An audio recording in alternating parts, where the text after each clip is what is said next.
Clematis is a really easy vine to grow in your garden.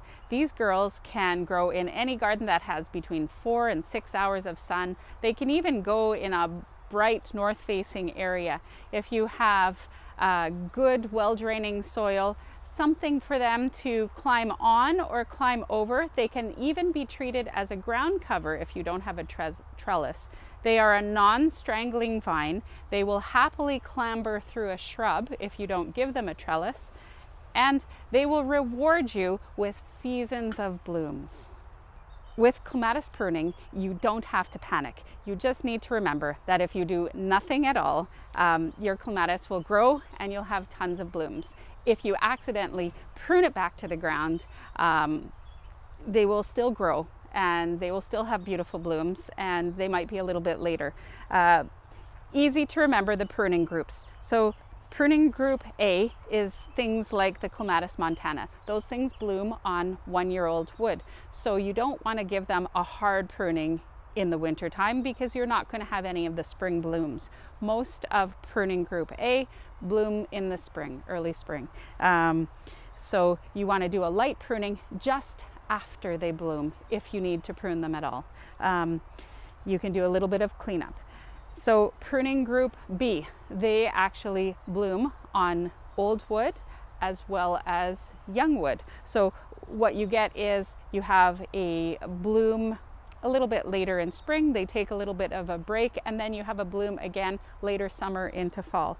If you want to do some pruning on these, you can do an alternate thinning prune. Every second year you can prune them back to the ground if you want, or you can just do a little bit of a cleanup prune after each bloom. So it's no big deal. They're very easy to live with.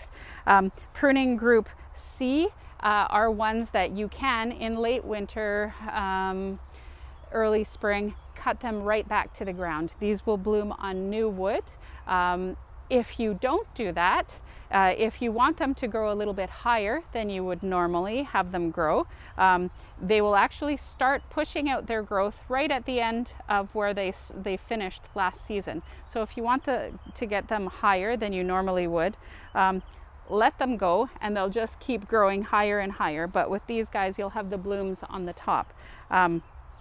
If you want to prune them back to the ground each year, you can have sort of their 6 to 8 foot growth, and you'll have more evenly distributed flowers on Pruning Group C. Clematis are really easy to live with.